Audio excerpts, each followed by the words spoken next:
Good morning, everyone, and welcome back to Morning Musings. Thank you for joining me here on Now TV Network. I do appreciate it so very, very much. It's just a joy to be with you.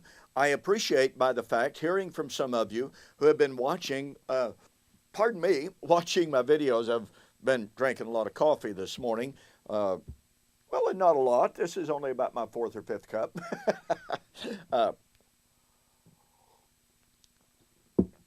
Absolutely love my Kona coffee of a morning. All right. I hope you have your Bible.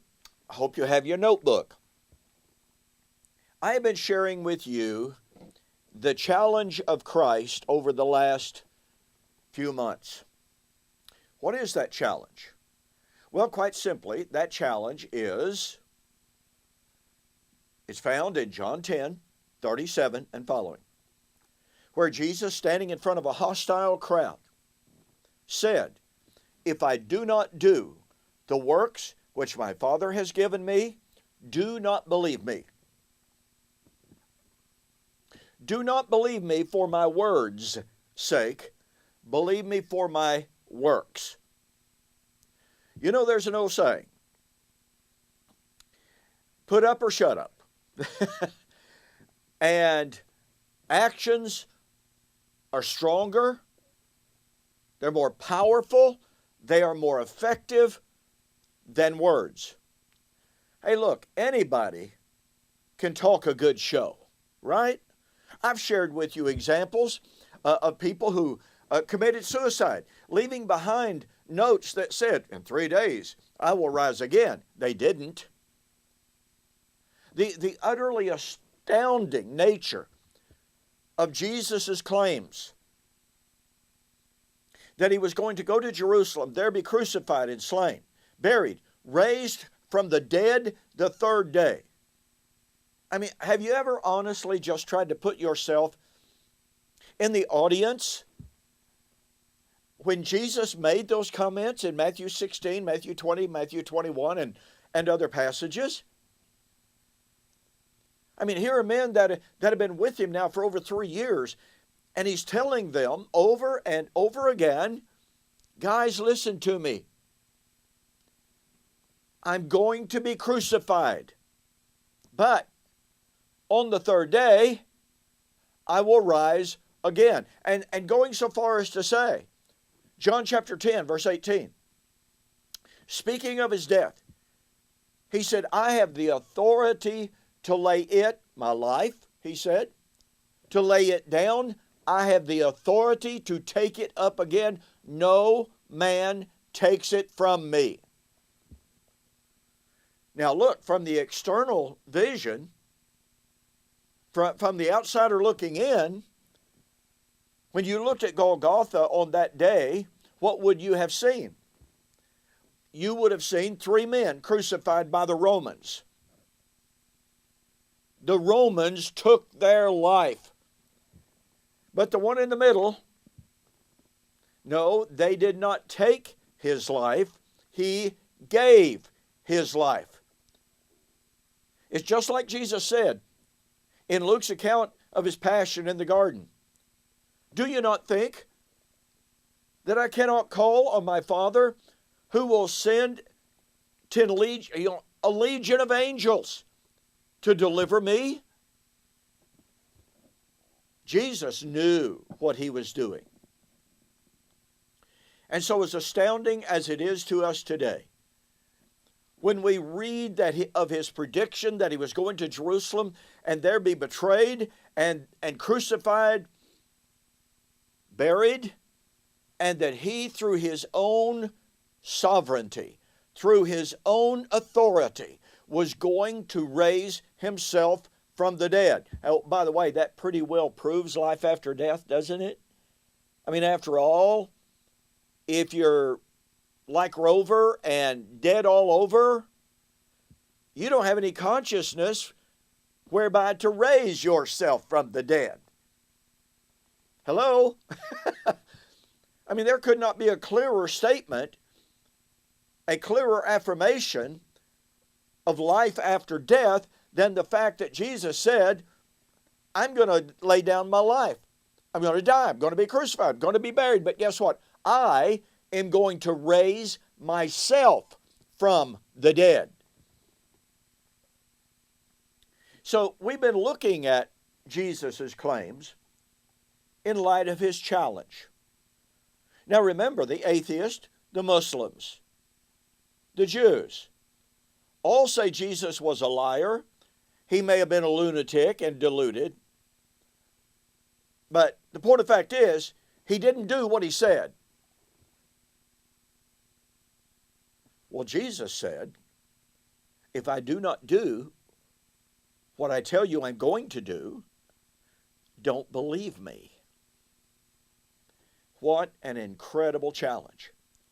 So, what I've been sharing with you is that not only did Jesus predict his own death, his burial, his resurrection, he likewise predicted the Son of Man, that's him, will come in the glory of the Father with his angels and shall reward every man according to his works. And verily I say unto you, there are some standing here which shall not taste of death until they see the Son of Man coming in his kingdom. So here's Jesus, who, by the way, had just in the previous verses predicted his death, his burial, and his resurrection. Here's Jesus saying that he was not only going to raise himself from the dead, but afterwards, he was going to come in the glory of the Father. Now, I've spent a good deal of time sharing with you what that means. I've shared with you a multitude of Old Testament prophets or prophecies in which the Father came in judgment. He came on the clouds. He came with a shout. He came in flaming fire. He came in judgment. And he came and destroyed heaven and earth. He came out of heaven. And yet, it is undeniably clear, irrefutably true, that Yahweh the Father never ever literally, visibly, bodily came out of heaven in a literalistic manner of the language. He exercised his sovereignty by using this nation over here to destroy and judge this nation over here. And when he did that, over and over and over again, we are told, here's what I'm going to do. That they may know that I am God. Wow. I mean, that's so rich. Okay, now don't forget, by the way, I'm making a very special offer to my Now TV viewers. I wrote a book entitled, Like Father, Like Son, on Clouds of Glory. As I mentioned to you, this book has actually been used as a textbook in classes on hermeneutic. This book has been called groundbreaking and definitive by fully academic scholars. This book, I want to tell you, it's not my magnum opus, okay, but I am extremely proud of this book and the impact that it has had and continues to have on the lives of countless numbers of people. The regular price of this book is $19.95 plus $4.95 shipping. That's within the continental U.S. Now, I can't make this offer to out-of-U.S. orders, okay? I apologize for that. I wish that I could. However, if you are out of the continental U.S. and you want a copy of this book, I can sell you a PDF copy at greatly reduced cost. But, hang on a minute, okay? I also wrote a very short book entitled, Can You Believe Jesus Said This? Now, this is an exegetical and hermeneutical examination in brief form of what I have in this book. It is an exegetical and hermeneutical examination of Matthew 16, 27, and 28. Okay? Now, if you'll contact me, if you're in the continental U.S. and you want a copy of both books, all right, you go to my website, donkpreston.com, BibleProphecy.com. You order the book, and when you order it, you send me a note that says, "Hey, Don, I saw the offer on NowTV Network." Okay? First of all, I'll refund your shipping. Secondly, I'll give you a copy of this book absolutely free. That's about $7 savings. Now, if you are outside of the continental U.S. and you want a copy of both books, contact me through my website, donkpreston.com, BibleProphecy.com. Had someone contact me from Puerto Rico asking about how to get the books. All right? So, do yourself a favor and contact me about these books. You will be absolutely glad that you did. I will assure you the information is solid and valid. I'll also say this, somewhat challenging. Okay? Rest assured, I was not believing, I certainly was not taught, so I was not raised believing what I share with you in this book, but you will see that what I share with you in this book is absolutely concrete proof of the meaning of Jesus' words when he said, "The Son of Man will come in the glory of the Father." Here's the bottom line, okay? Here's a bottom line for you to get in your head, for you to think about, for you to cogitate. Jesus said he was going to come in the glory of the Father, which means he was going to come as the Father had come many times. I've already shared with you what that meant. That means he was not coming literally, visibly, and bodily. Certainly was not going to come physically. In the glory of the Father meant that he was going to come so that all men would know who he is. That's John 5, 21 through 23. From henceforth, the Father judges no one, watch this now, but has committed all judgment to the Son. Now here's the kicker. That all men might honor the Son as they honor the Father. See, that's Jesus saying, look, when my Father acted in judgment, pardon me, men came to know that he is God.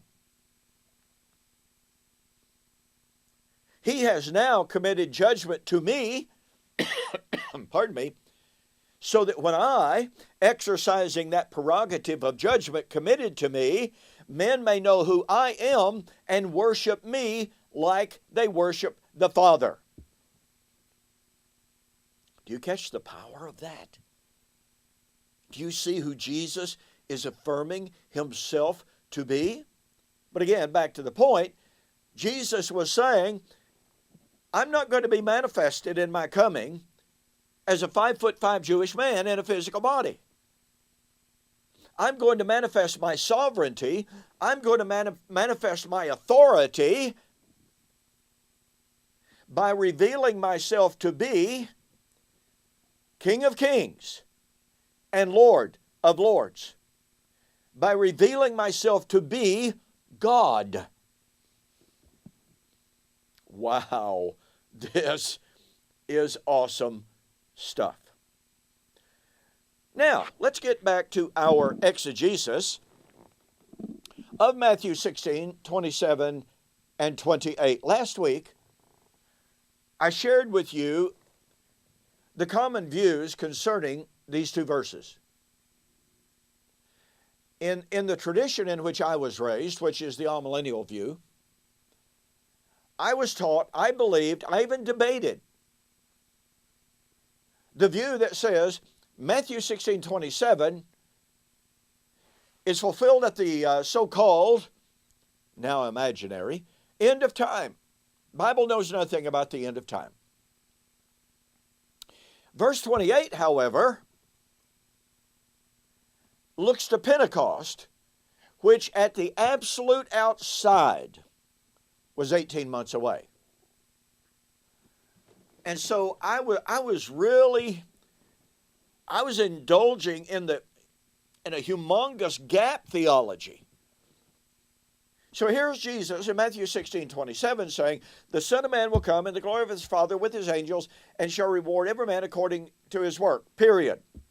Now, think 2,000 years and counting until the fulfillment of that verse.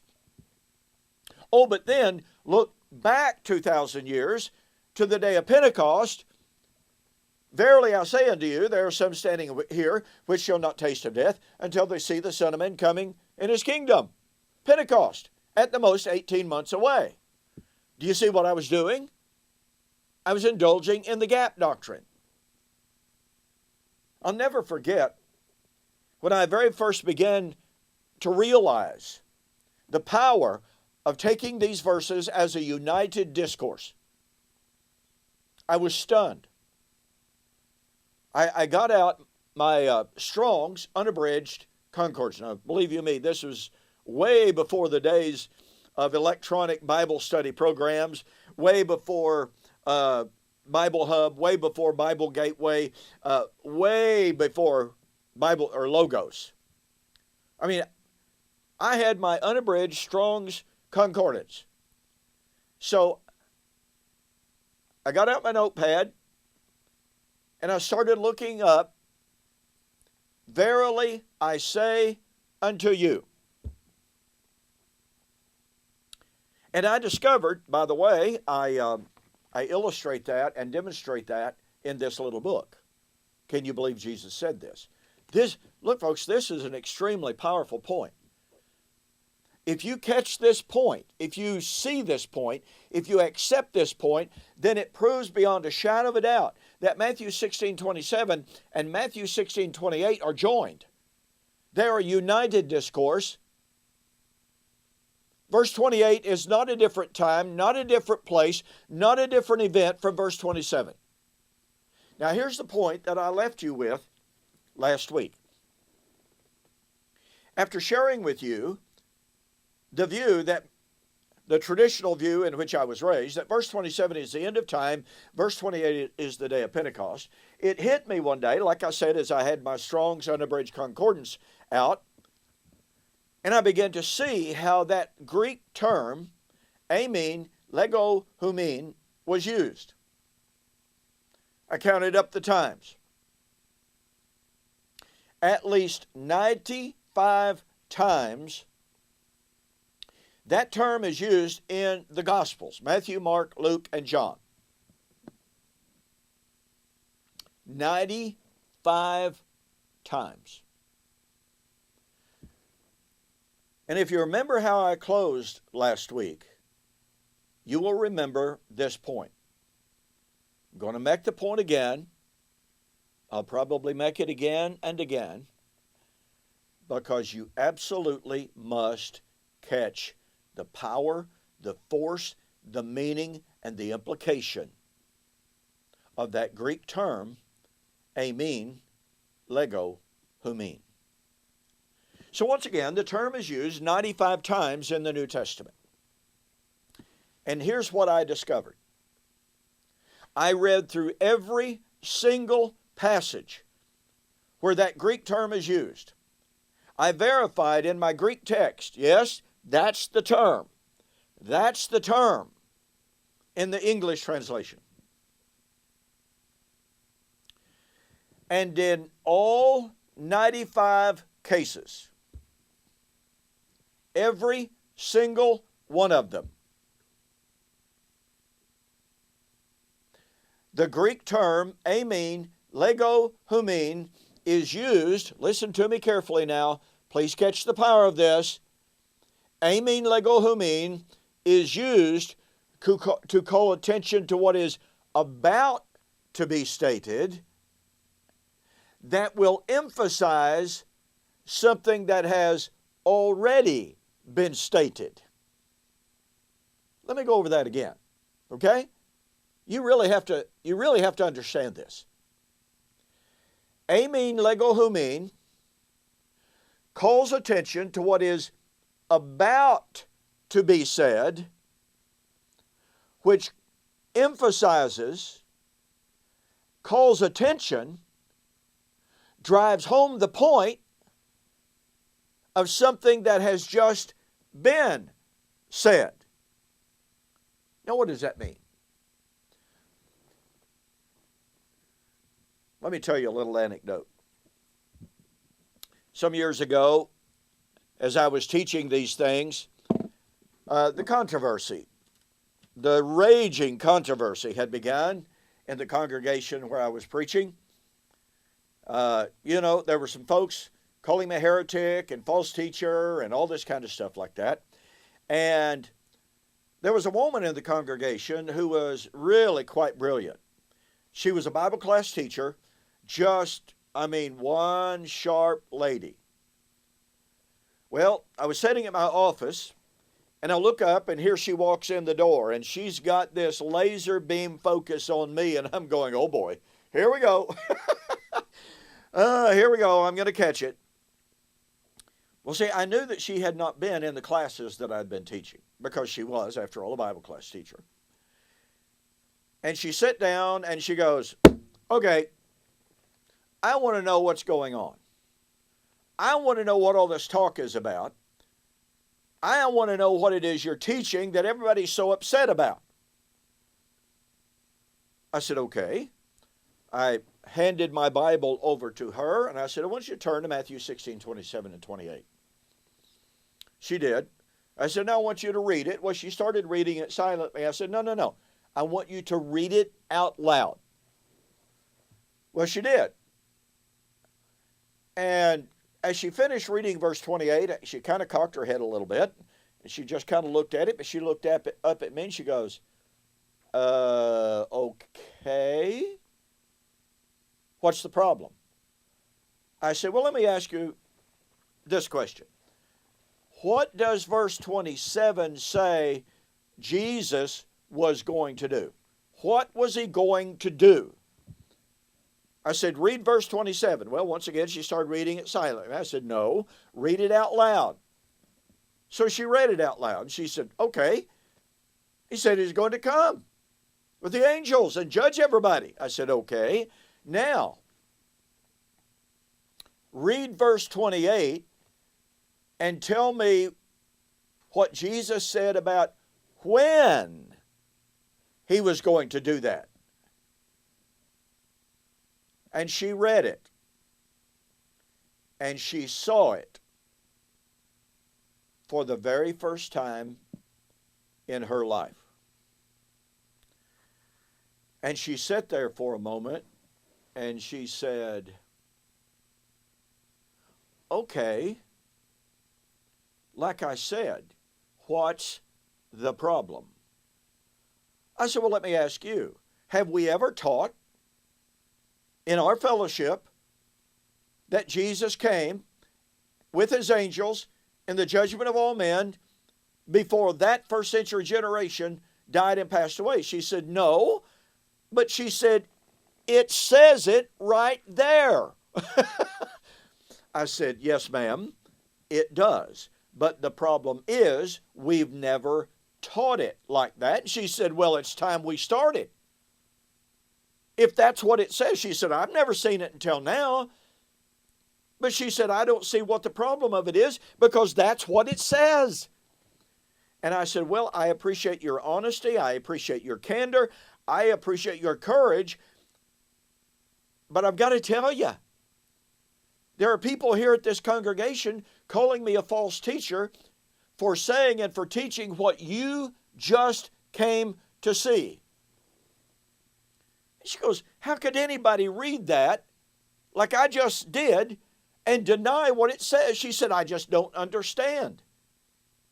If that's what it says, we've got to accept it. And I said, that's my position. That's why I've changed. And that's why I'm teaching it. But I said, you have to understand, there are an awful lot of people in this congregation, and by the way, there are an awful lot of people in the world who are not willing to change no matter what the evidence is. Hey, by the way, folks, I hope you're not some of those. Okay? And I trust that if you're watching this program on a regular basis, you're not. Because if you're watching this program on a regular basis, it shows me that you're willing to learn. You're willing to rethink. You're willing to reconsider. And you're willing to look at the evidence. Now, Jesus said, "Verily I say unto you, there are some standing here which shall not taste of death until they see the Son of Man coming in his kingdom." Now, there are all sorts of attempts made to argue this away. And by the way, I was in a formal public debate in 2016 here in Ardmore, Oklahoma, with a professor from Faulkner University in Montgomery, Alabama. I made this point on the grammar of aiming lego humin, that term never ever introduces a new subject. It never breaks a subject. It is always said to call attention to what is about to be said, to emphasize what has already been said. Well, my opponent got up and he said, that's absolutely false. In John chapter 3, Jesus said, if a man is not born of water and the Spirit, he cannot enter the kingdom of heaven. Verily I say unto you, except a man be born again. No, that proves my case. But he said, this completely blows Preston out of the water. No, it doesn't even touch the argument. It proves the argument. He made all sorts of desperate claims. But here's the deal.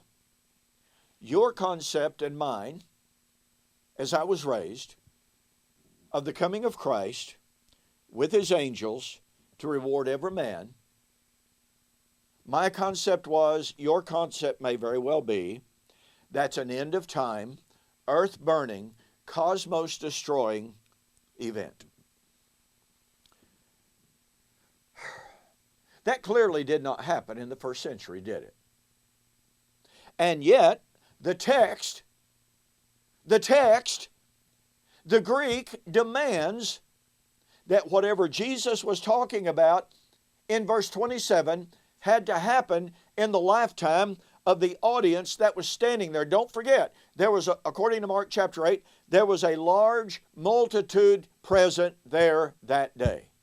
How do we deal with this text?